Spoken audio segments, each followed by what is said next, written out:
Have you ever sat down to study for 30 minutes and suddenly realized that 3 hours had passed? Have you ever become so immersed in music, sports, or meaningful work that the rest of the world simply disappeared around you? Welcome to our explainer today. I am absolutely thrilled you're joining me. And hey, I want you to know right off the bat, we aren't here for some stiff, rigid classroom lecture. Not at all. Instead, let's treat what we're about to uncover together as a profound, honestly beautiful mystery of the human experience. We're going to explore the very architecture of our minds when we're at our absolute best.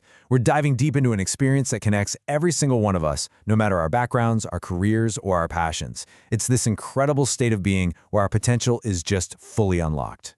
Pause for a second and really sit with that feeling. You know the one.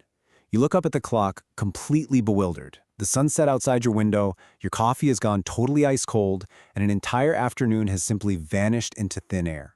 You didn't feel the hours passing, you didn't feel the tick of the second hand.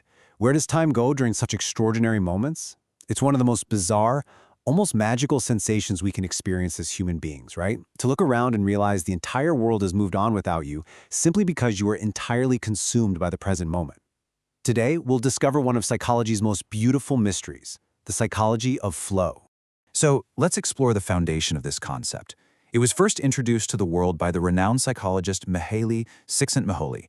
He dedicated his life to understanding what makes human beings truly thrive, and his work beautifully explains that during flow, we aren't merely doing something. We aren't just going through the mechanical motions of a task. We actually become completely present within the experience itself.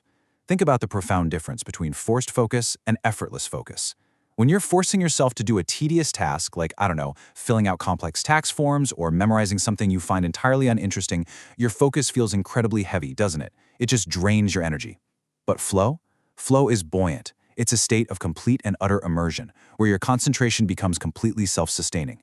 Time itself distorts. And in this incredibly focused state, human beings frequently experience something quite rare, both true happiness and peak performance, happening at the exact same time. To truly grasp this, we really need to visualize how this state manifests in the real world. Think of a chess player deeply engrossed in a high-stakes match. They aren't in a crowded tournament hall anymore. They're in a state of sensory deprivation. The room literally disappears. Their peripheral vision narrows. Their reality is reduced exclusively to 64 squares and the infinite calculations unfolding in their mind. Or picture a master musician on stage. Their eyes are closed. They aren't consciously telling their fingers where to move on the fretboard or the keys.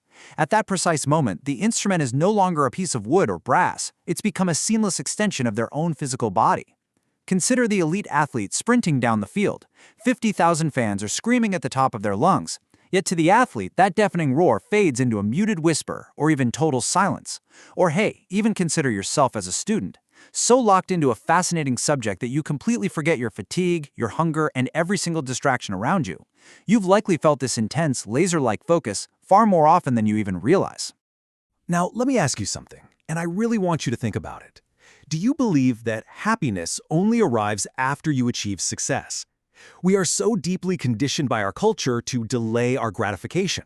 We constantly tell ourselves, I'll be happy when I cross the finish line, or I'll be happy when I get that big promotion, or even just, I'll be happy when the weekend finally arrives.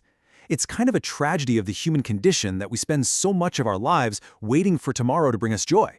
But flow teaches us something remarkably different, and honestly incredibly empowering. Flow shows us that happiness and human excellence frequently coexist.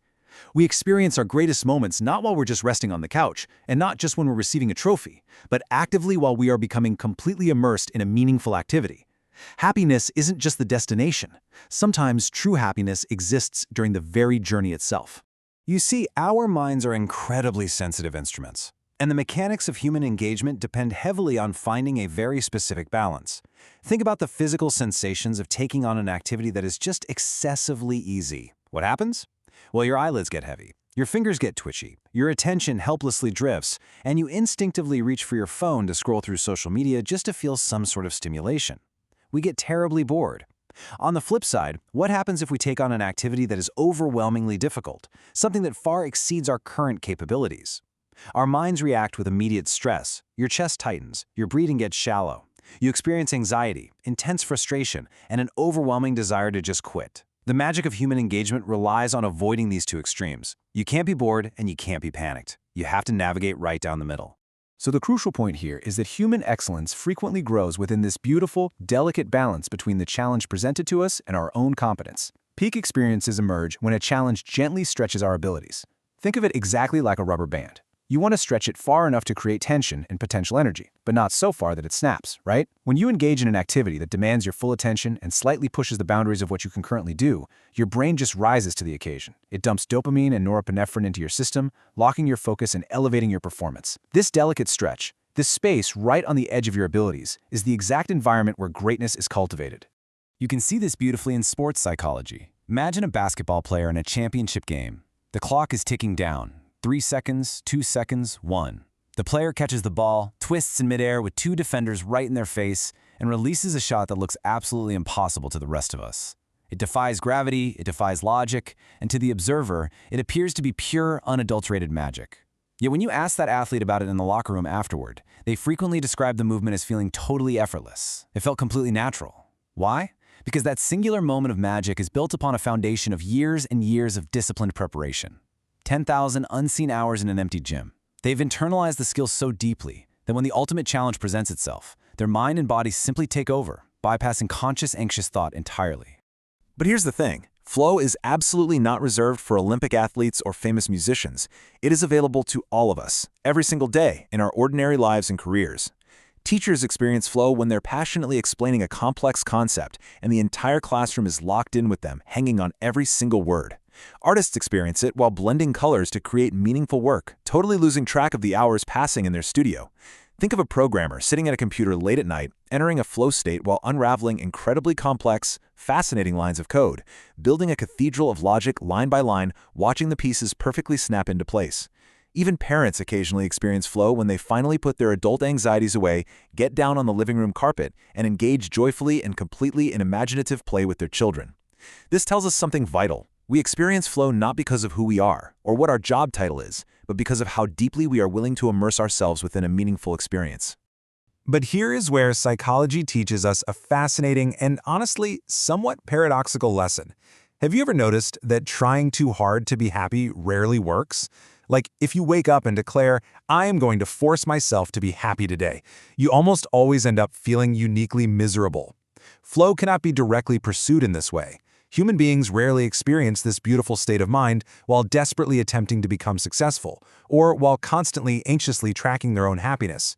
It's exactly like trying to catch a butterfly. The more frantically you chase it, the more it eludes your grasp. But if you sit still and focus your attention entirely elsewhere, it might just come and land right on your shoulder. Instead of endlessly chasing success, flow frequently emerges entirely naturally when we simply focus on the task at hand. When meaningful challenges, deep concentration, and purposeful engagement coexist harmoniously, flow arrives completely unannounced. Perhaps one of the greatest, most comforting discoveries we can take away from this is that extraordinary moments are frequently hidden within incredibly ordinary activities. You don't need to climb a mountain or perform in a stadium to find it. Reading a captivating book, writing your thoughts in a journal, actively learning a new language, or practicing a quiet, meaningful hobby, these quiet, everyday activities can all become powerful pathways towards flow. The magic is accessible right here, right now, simply by offering these moments your undivided attention. This reveals the deeply beautiful anatomy of excellence itself. Extraordinary performances aren't sudden. They don't just fall from the sky onto lucky individuals. No way. They emerge quietly, deliberately, through 3 essential steps, repeated over thousands of meaningful moments. First comes preparation. Now this is the unglamorous part. This is putting in the frustrating hours to develop your baseline skills, the clumsy fingers on a guitar, the terrible early drafts of a novel, so you have the competence required to even enter the arena. Second is concentration. This is the moment the puzzle clicks. This is giving the task your absolute, uninterrupted focus, violently shutting out the noise and distraction of the outside world. And finally, growth. Because every time you allow the gentle stretch of a challenge to expand your abilities in a flow state, you don't just return to who you were before. You look back and realize your baseline has permanently shifted upward. Every time you cycle through these steps, you are actively building the architecture of a beautifully engaged mind. Think back to your own best moments for a second. Have you ever noticed that human beings frequently lose awareness of themselves during their happiest and most meaningful experiences? During a flow state, a remarkable psychological shift happens. The ego effectively powers down. Think about how utterly exhausting it is to carry your ego around all day. Constantly worrying about bills, worrying about failure, stressing over what other people might think of you, curating your image for social media. It's exhausting. In flow, all of those nagging everyday concerns simply fade away. They go completely offline. You're no longer worrying about how you look while doing the task. You are completely consumed by the task itself.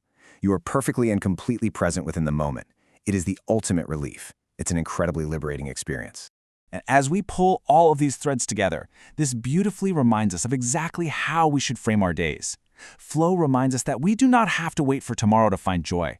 Happiness is not just a shiny prize waiting patiently at some distant destination that you might, if you are incredibly lucky, reach 10 years from now.